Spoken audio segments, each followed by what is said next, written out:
Welcome to another episode of Bergen Stage's Radio Theater, and today's feature, Three Sides to a Story, written by Willis Cooper. We were walking along this road, and it was dark, sort of like twilight, a long straight road, and there wasn't anybody else on it, just us three, Victor and Francis and me, and we were walking along. It was kind of funny. We were walking along as long as I can remember. I mean, as long as I'd known him. Victor has gone around in a wheelchair, but he was walking down the road with us. And then we came to three stones alongside the road. You know, like milestones, sort of, and they were the only things you could see along there in the twilight. Three stones, and there were three of us. And I said to Victor, I wonder what those stones are. And Victor said, I don't know. Then Frances spoke up and she said, I bet I know what they are, Clyde. And we said, what?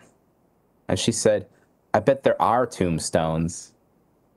And so we kind of laughed and walked on a little farther, and all of a sudden there was a big red glow in the sky, and it looked like a fire, and we wondered what it was. After a minute or two, we could see the flames, and it looked like it was the biggest fire any of us had ever seen. And we kept walking down the road toward it, and we still didn't know what it was.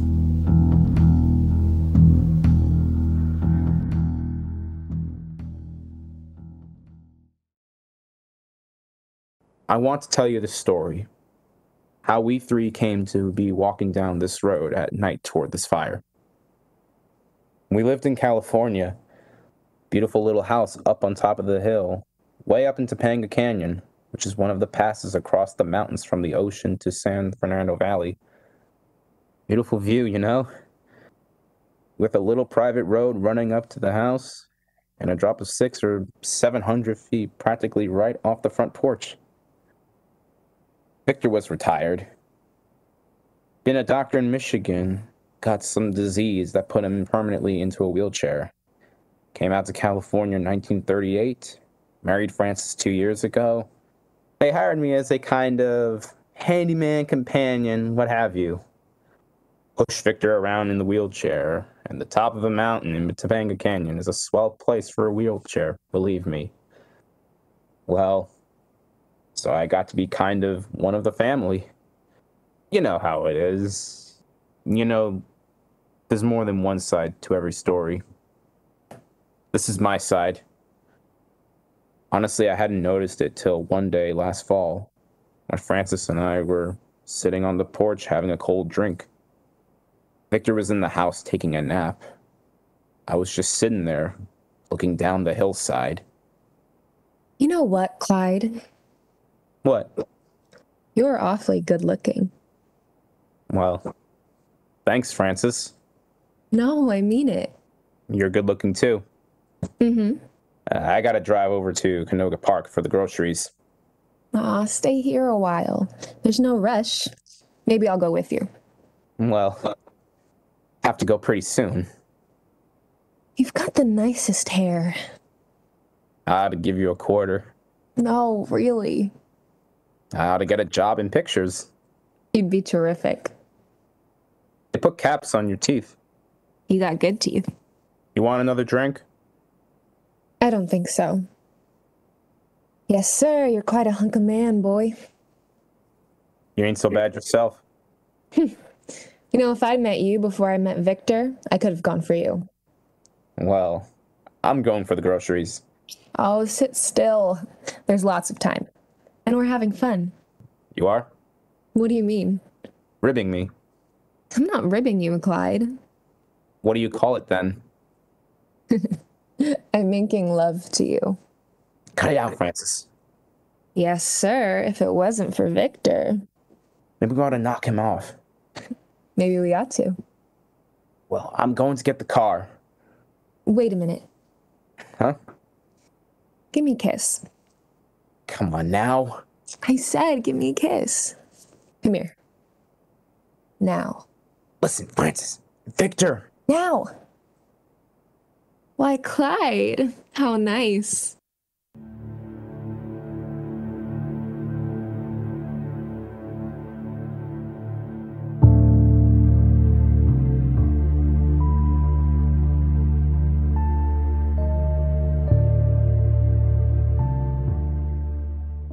As Clyde said, there is more than one side to a story. I want to tell my side. Victor, Francis's husband, the man in the wheelchair. I wasn't asleep. I had been, but Francis's voice is sometimes louder than she thinks it is, and it awakened me. There's one thing about a wheelchair.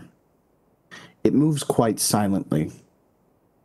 I had rolled over to the doorway just in time to see Francis and Clyde embracing, and I quickly slid it out of sight. I don't know why. I suppose it was more or less instinctive, and I waited till he went down the porch steps before I pushed the door open. Oh, are you awake? Obviously, my dear. Clyde's gone for the groceries. I thought I heard his voice. He just left. Have a good sleep? Very nice. Like a drink? I think I'll wait. There goes Clyde now. Hi, boy. What's the matter with him? Why? Why, he looks sort of embarrassed or something. Oh, you're crazy, Victor. He's a big, handsome brute, isn't he? Ooh, Clyde? Oh, sure. Wonder how tall he is. I'm sure I don't know. You know, I was 5'10" before I took to this chair. I know. These big huskies, they never realize how lucky they are. Why? I mean, compared to me. I know I never gave it a thought when I was in good health. Oh, don't talk that way, Victor. You've got a lot of things Clyde hasn't got. I've got you, dear. I mean, like money. Money really isn't so important. Victor, I wonder why it is, Why, what is, dear? why people who have lots of money are always the ones who make that crack about money not being important. Well, I suppose you have to have money first to discover how unimportant it is. I suppose that's it. I sure'd like to have the chance to find out whether it is or not. Are you hinting that I ought to increase your allowance? No, I don't mean that. I mean, I'd like to have just buckets of money. We're fairly well fixed, No, but that's your money, Victor. I'd like to have bags and bags of my own. Well, all you have to do, my dear, is wait till I die. Oh, but I want to... I'm sorry, Victor. What would you do with it? Why, I'd buy all the clothes in the world, and I'd travel. I'd go to San Francisco and Santa Barbara and New York and leave me here roosting on a mountainside. Well, I'm glad you haven't got it. Oh, Victor, I didn't mean I'm sorry. Forget it, darling. I couldn't resist the temptation to kid you a little. Well, I am sorry. I'll tell you what. It is rough on you being cooped up here. Why don't you have Clyde drive you up to Santa Barbara tomorrow, or the next day? Oh, Victor, really? I guess we can afford it. Oh, gee, and I can get some new clothes. And I think I can trust Clyde with you. What? I mean, trust him not to let you buy too much. Oh, shall I get you a drink now?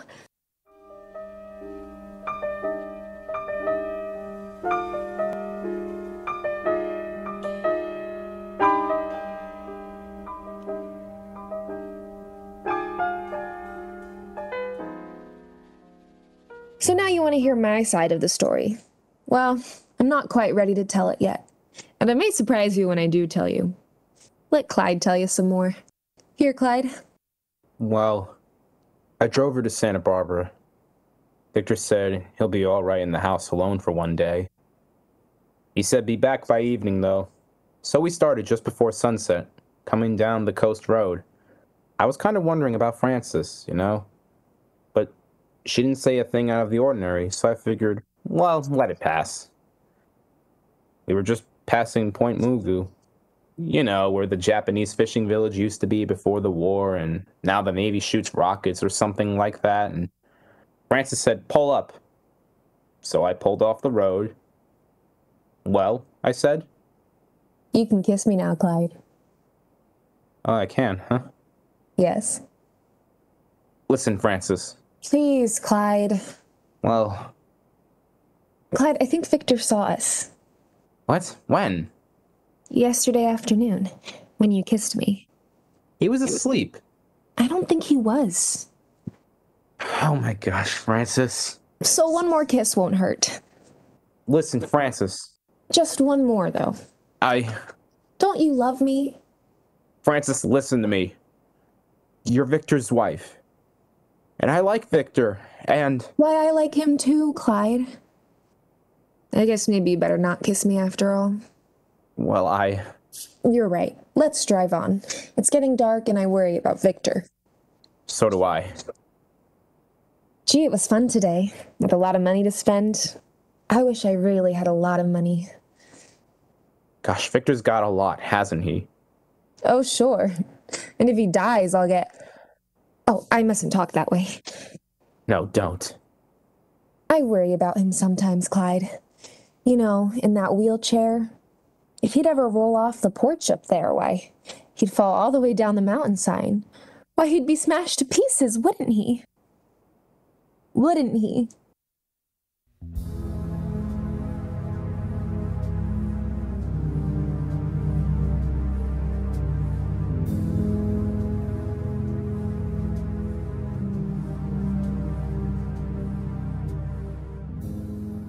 Frances kissed Clyde again today. I said a wheelchair is remarkably silent.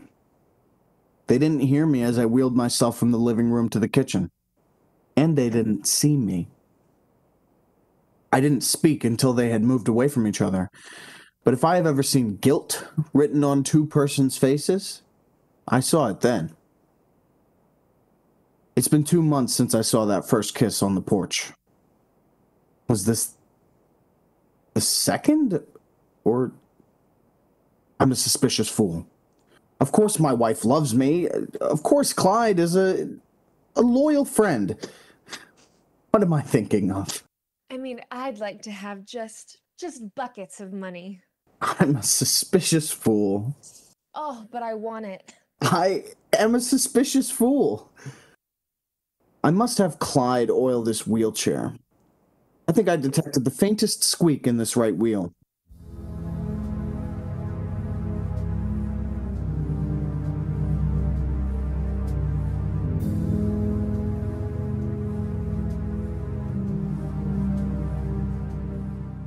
It would be nice to be married to Frances, wouldn't it?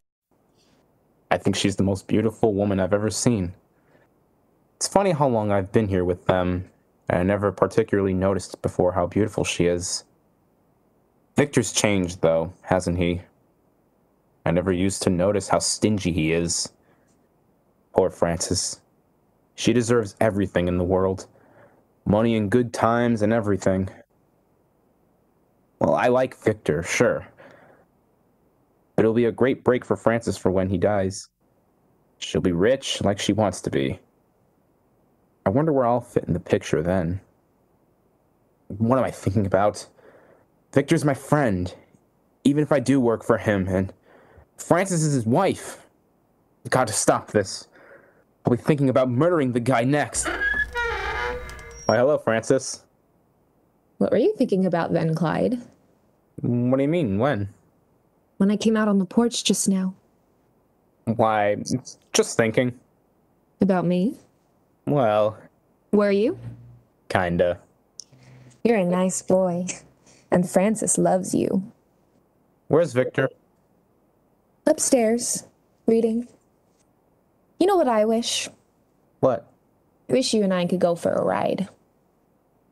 Well, we can't. You know that. Sure, I know it. But the moon's so nice. Wouldn't you like to, though?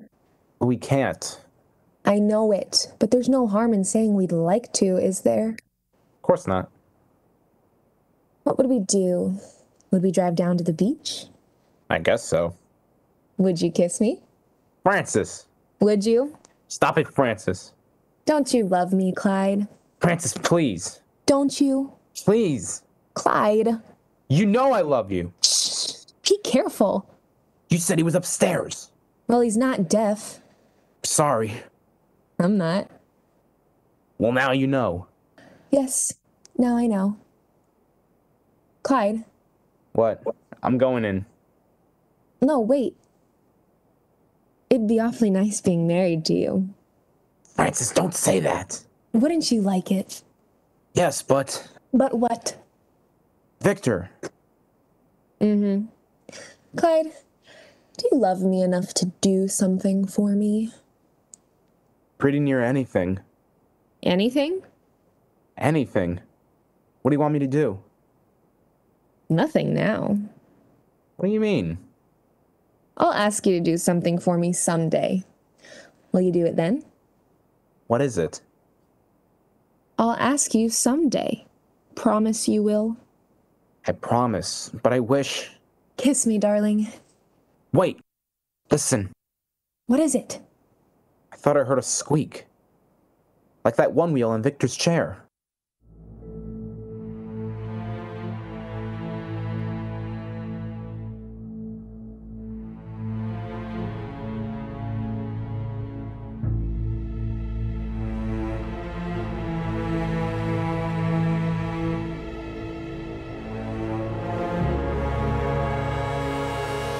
I was a surgeon, as I think Clyde told you. I was formerly a rather expert diagnostician. I possessed also, I flatter myself, that detachment that is such an important asset in my profession. I have performed operations on close friends with the same objectivity that I employed upon unknowns. Therefore, I was able to apply the same impersonal approach to the diagnosis of a case in which I might be presumed to be the most interested party. It is interesting. My conclusions were easily arrived at. I was in danger of my life. Francis had spoke of marrying Clyde. Clyde was obviously under an influence that I, at least, recognized as sinister. My wife, the woman that I married for love, the woman that I had cherished, my wife was plotting my death. For the most sordid of all motives, money. I do not deny that I am careful with money.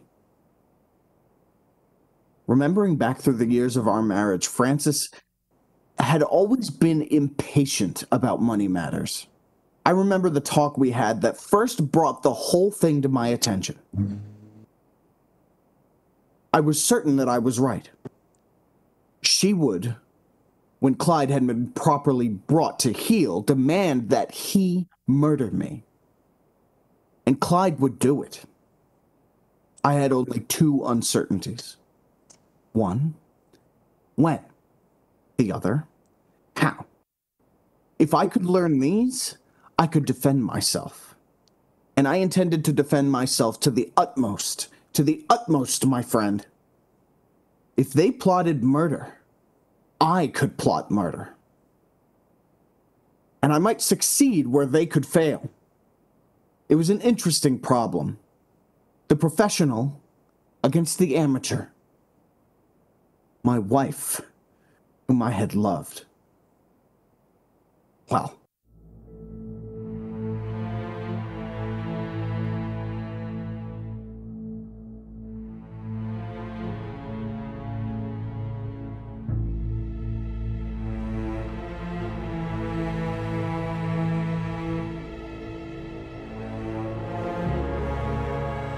I can't, Francis. You promised, Clyde. I didn't know what you meant. Yes, you did. I didn't. You did, Clyde. I tell you. You knew what I meant the minute I said it. Didn't you? I tell you. Didn't you? Well, And you promised. I can't do it, Francis. It'll be so easy, Clyde. No. Just a little easy push on the back of the wheelchair. No. And then we'll go away and be married and have so much money, Clyde. Don't you want to marry me? You know I do. Well, then. Can't we wait? Darling, I've waited and waited and waited for you, and I won't wait any longer. I want to marry you, and, well, you know. Francis, do you really mean you'll marry me? What do you think? Oh, Francis. Francis. No, not now. No more kisses, darling, until... We can't do this. We can, and we will. But... Look, darling, sit down and I'll tell you exactly what to do. Now listen, it'll be so easy.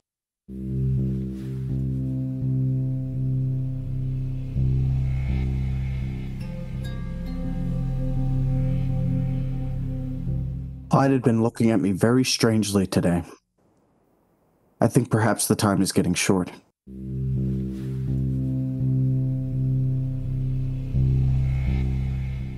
But how can we be sure he won't fall out of the chair, Francis, and just get hurt a little? You'll have to think up some way to keep him in it, darling. But I can't. I don't know how.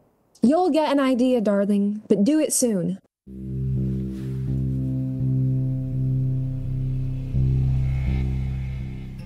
Today, Clyde installed a strap on my wheelchair to hold down the blanket I usually wear across my knees. He says, "Now I know how it is to be done. It's a long drop down the canyon from the porch.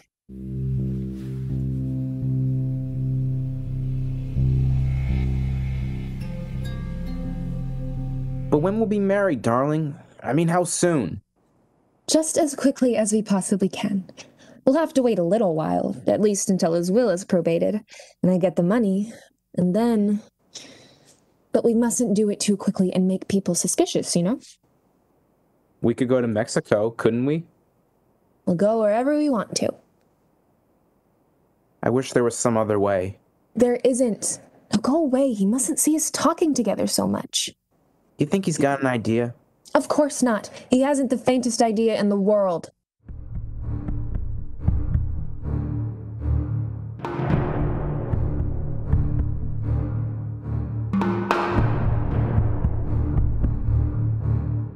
I have armed myself.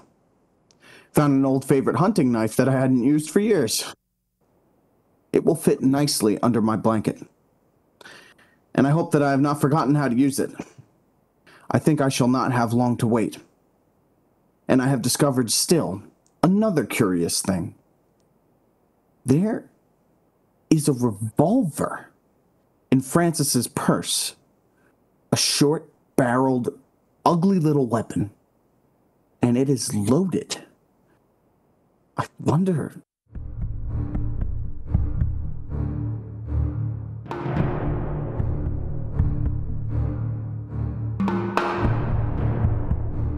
Well, this is the night.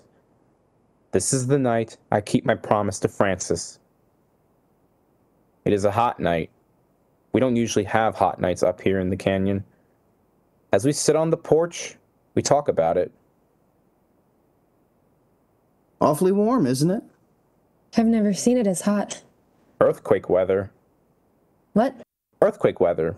They say when it's hot and sultry like this, it breeds earthquakes. Oh, that's silly, Clyde. Clyde? No, it isn't, Victor. I remember. Clyde. What? Now! And for a second, I don't know what she means. But then she says it again. Now! And her voice cracks like a black snake whip. And I jump to my feet, and she's staring at me. And I stretched out my hand to the back of Victor's wheelchair. And now listen to my side of it. I told you I'd surprise you. Unless you've guessed it already. That's just the way it was. Awfully hot, isn't it? Never seen it so hot. Earthquake weather. What? Earthquake weather. They say when it's hot and sultry like this, it breeds earthquakes. Oh, that's silly, Clyde. And I say, Clyde. No, it isn't, Victor. I remember. And I said, now! And he started to move slowly toward Victor's chair. And just as he reached out for the back of it, I yanked the little revolver out of my purse and I aimed it straight between his eyes. Yes, Clyde's eyes. Shall I tell you the third side of the story now? I was sitting there, and I said, awfully hot, isn't it? I've never known it so hot. Earthquake weather. What? Earthquake weather. They say when it's hot and sultry like this, it breeds earthquakes. Oh, that's silly, Clyde. Clyde. No, it isn't, Victor. I remember. And I heard Francis speak again. Clyde! And he stumbled to his feet, and I knew this was it. Over my shoulder, I saw him coming toward me, and out of the corner of my eye, I saw the ugly little nose of that pistol in Francis's hand, pointing straight at Clyde. And I flung myself out of the chair, and I knew I had won. I drew back the hunting knife to hurl it straight at Francis's heart, and...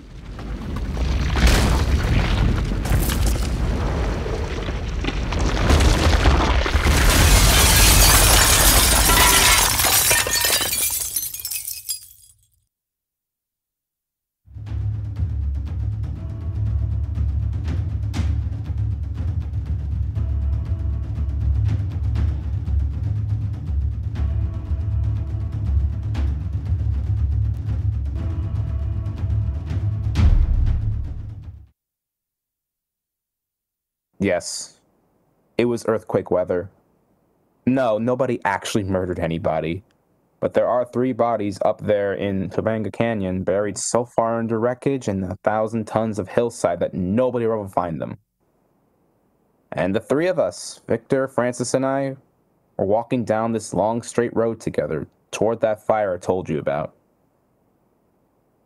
I guess you don't actually have to commit murder to be guilty of it. If you think about it and plot and plan it, well, that's enough. You get punished anyway. You know what that big fire we're walking into is? We know.